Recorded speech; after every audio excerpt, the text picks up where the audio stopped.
আচ্ছা, আমি এখান থেকে কয়েকটা টার্ম বলছি যেগুলো খুব ইম্পর্টেন্ট। যেমন এইখানটা যদি বলি যে আমাদের এই প্রত্যাসন্নপি মরণে রক্ষপায় বিধীয়তে উপায়ে সফলে রক্ষা, হ্যাঁ, নিষ্ফলে নাধিকম মৃতেহে। অর্থাৎ কি, যদি আমাদের মৃত্যু আসন্ন হয় বা নিশ্চিত হয়, ঠিক আছে, সেখানটায় বলছে কি আমাদের তার থেকে বেঁচে ফেরার জন্য চেষ্টা করা উচিত, এটা বলা হয়েছে।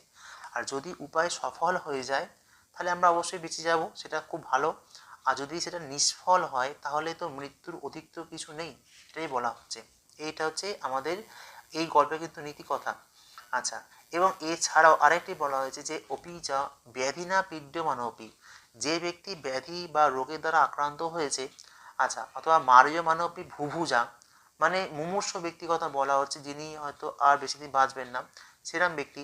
এবং মার্যমানপি ভুভুজা অর্থাৎ রাজা কর্তৃক, ভুভুজা মানে কি, হ্যাঁ, নৃপতি না, তাহলে সেই রাজ কর্তৃক মানে দণ্ডপ্রাপ্ত হয়েছে এমন ব্যক্তি, প্রত্যায়াতি ইয়ম দ্বারা প্রতিকার পর নরহ। অর্থাৎ এই অর্থটা কি না, রাজ কর্তৃক মানে বা রাজা কর্তৃক দণ্ডপ্রাপ্ত হয়েছে এমন ব্যক্তিও সঠিকভাবে মানে বুদ্ধিভাবে উপস্থিত বুদ্ধি দিয়ে কাজে লাগিয়ে সেও কিন্তু ওই যে মানে জমের দ্বার বা জমের দুয়ার থেকে কিন্তু ফিরে আসতে পারে, অর্থাৎ মৃত্যুর মুখ থেকে কিন্তু ফিরে আসতে পারে। অর্থাৎ আমরা এই গল্প থেকে এইটুকু মানে একটা নীতি কথা জানতে পেলাম যে যখন বিপদ আমাদের আসন্ন হয় তখন মাথা ঠান্ডা রেখে উপস্থিত বুদ্ধি প্রয়োগ করে সেই বিপদ থেকে আমাদের বেরিয়ে আসা উচিত, তাই তো? তাহলেই সবগুলো ঠিক থাকবে।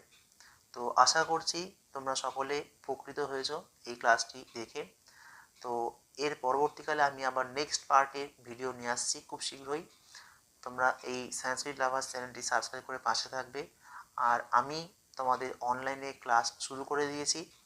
আচ্ছা, আমি এই ভিডিও ডিসক্রিপশানে আমি আমার হোয়াটসঅ্যাপ নাম্বার প্রোভাইড করব, তোমরা সেখানে হোয়াটসঅ্যাপ করে আমার ব্যাচে অ্যাডমিশন নিতে পারো এবং তোমরা নিয়মিতভাবে ক্লাসগুলো ফলো করবে, সকলে উপকৃত হবে। এর পরবর্তীকালে আমি এখান থেকে যে আমাদের কোশ্চেন থাকে এসএকিউ কোশ্চেন্সগুলো আমি নিয়ে আসবো, হ্যাঁ, সম্পূর্ণ পিডিএফ আকারে নিয়ে আসবো।